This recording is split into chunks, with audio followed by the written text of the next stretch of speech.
Avec le statut d'épouvantail de ce mois de décembre suite à ses succès sur Dunkerque et Chambéry, Tremblay accueille Saint-Raphaël le 3e avec beaucoup d'ambition, même si ce visiteur est lui aussi en pleine réussite puisque comptant 4 victoires sur ses 5 derniers matchs. Autant dire que l'empoignade va être musclée, surtout si le TFHB se libère en attaque, comme sur ce coup de fusil de Tuzolana plein centre, et qui passe entre les jambes de Djukanovic. Les locaux démarrent idéalement, d'autant que Rezar entame son show à 14 arrêts dans les cages en sortant ce pénalty de Cocheteux, le meilleur réalisateur de la D1. Les Franciliens sont bien rentrés dans le match et ce but de Salou en est lui aussi l'illustration. Tout comme cette contre-attaque parfaitement conclue par ce sublime coup de patte de Bingo. Le champion du monde 2011 a de très beaux restes quand il est mis dans de bonnes conditions. De 3-0 à la 5e, le score passera à 8-5 à la 15e, puis 12-12 à la 25e.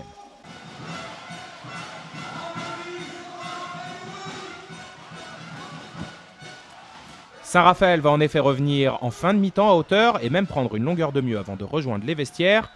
14-15. Tout reste ouvert dans cette partie qui ne manque véritablement pas de piquant et d'ambiance. Dans les tribunes, les supporters maison s'enflamment pour leur chouchou Yoshi Rezar qui sort cette roucoulette de Lingard et envoie ses partenaires en contre. Malheureusement, Tuzolana trouve lui aussi un portier de talent sur sa route avec Djukanovic et la punition est immédiate pour le TFHB avec ce but de Cocheteux qui finira la rencontre avec une nouvelle grosse perf à 9 unités. Les deux équipes vont se rendre coup pour coup dans les minutes qui suivent. En attaque placée, Tremblay propose aussi de belles combinaisons comme ici avec Bouganmi au pivot. Tandis que du côté des Varois, Morten Olsen maintient la flamme. 23-23 à la 51e. Juste avant d'entrer dans le Money Time, les locaux vont tout de même réussir à prendre un petit avantage, notamment grâce à cette belle parade de Rezar, qui permettra aussi de mettre le feu dans la défense adverse.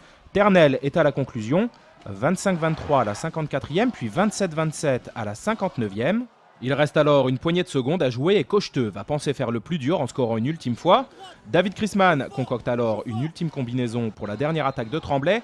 En 5 secondes, le ballon va traverser tout le terrain et arriver dans les mains de Drouin qui ne manque pas son seul tir sur attaque placée après ses 7 pénaltys réussis. Tremblay peut exulter avec ce nul acquis 28-28 face au 3e et conclut cette première partie de saison de très belle manière à la 7e place. Comme une renaissance, Saint-Raphaël n'a pas à rougir et reste sur le podium.